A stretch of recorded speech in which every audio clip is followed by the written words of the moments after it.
আমি জনগণ এবং আমার নৈতিক অধিকারের জন্য আমি বলতে চাই, এখানে আছে 11টা সরকারি যে সিল মারা মেম্বার চেয়ারম্যান, এখানে 11টা দিয়ে আছে। এগুলো আমাকে জনগণ দিয়েছে, চাইল পাইনি গো, চাইল পাইনি একটা 11টা এখানে আছে। এটা অরিজিনাল সিল, যদি ডুপ্লিকেট হয় তো আমার বিচার হবে, নাহলে আমি মেম্বার চেয়ারম্যান যারা আছে ওই কার্যকলাপ যারা চাল চুরি করে বিক্রি করেছে, আসমা চেয়ারম্যান আত্মসাৎ করেছে, নাহলে আমাদের এই চাল গেল। আমরা ন্যায্য মূল্যে যে চালটা বাংলাদেশ নাগরিক অধিকার হিসাবে আমরা প্রধানমন্ত্রীর কাছে দাবি করছি, আমরা চাল আমাদের ফেরত পাইতে চাই। এবং এদের তাদের আমার হাতে এগুলো সারা সুবিধা তুলে দিই।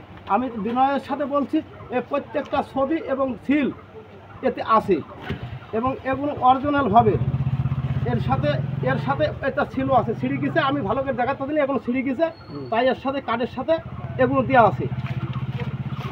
আর ৪৪টা জনগণের কার্ড আমাকে দিয়েছে, তাই আমি সংবাদ সম্মেলন করতে আসছি এবং আসমা চেয়ারম্যানের বিরুদ্ধে। আপনার নাম কি? আমার নাম মোহাম্মদ আলী হোসেন, বাপের নাম ইমতাজ মালিতা, সারবাড়ি ইউনিয়নের এবং গ্রাম ভোমরদা, থানা গাংনী, জেলা মেহেরপুর। ভোমরদা কয় নম্বর ওয়ার্ড? ভোমরদা 3 নম্বর ওয়ার্ড। আপনার মেম্বার কে এখানকার? ওখানে মেম্বার হচ্ছে বাসার মেম্বার, কিন্তু আমরা এই স্লিপগুলো আমাকে দিয়েছে গ্রামের মেম্বার এবং যারা এই দায়িত্বে আছেন নেতাবর্গ, তারা এইগুলোতে দিয়েছে। উনির কাছে গেছি, যার পরে উনি বলেছে মেম্বার দেবে। নেতা কিটা?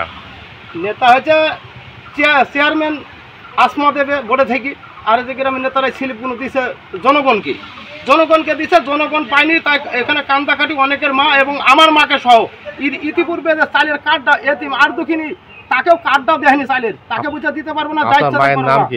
আমার মার নাম হচ্ছে আনোয়ারা বেগম, বুঝতে পারছেন? এখন বিষয় হচ্ছে যে আমি যেটা বলছি, এই যে কার্ডগুলো, জি এই কার্ডগুলো একটু দেখান আপনি। এই কার্ডগুলো আপনার হাতে আইডি কার্ড সহ কয়টা আছে এখন? আইডি কার্ড এগুলো 43টা আছে। 43টা আমি দেখাইছি, রাখছি, আপনারা দেখেন। 43টা দেখবেন একবার অরিজিনাল ভাবে। আইডি কার্ড এবং সিল শুধু স্লিপ সহ আছে। স্লিপে স্বাক্ষর আছে কার? স্বাক্ষর আছে চেয়ারম্যান মেম্বার, তাদের যারা নাগরিক দায়িত্ব পাইছেন গ্রামের অধিকারগুলো। এবার কতজন পাইনি আপনার এই ভিডিওতে? আমার এখানে মনে হয় 300 লোক পাইনি, তার মধ্যে আমার কাছে 45টা জনগণ দিয়েছে, তাই আমি আছি এবং আমার সহ আছে। আমাকে কালকে বলেছে দিতে পারবো না, মহিবুল মেম্বার ছিল, উনি সামনে বলেছে চাল দিতে পারবো না, অনেকজনের সামনে যে চাল দিতে পারবো না, যা ইচ্ছা তাই করবো।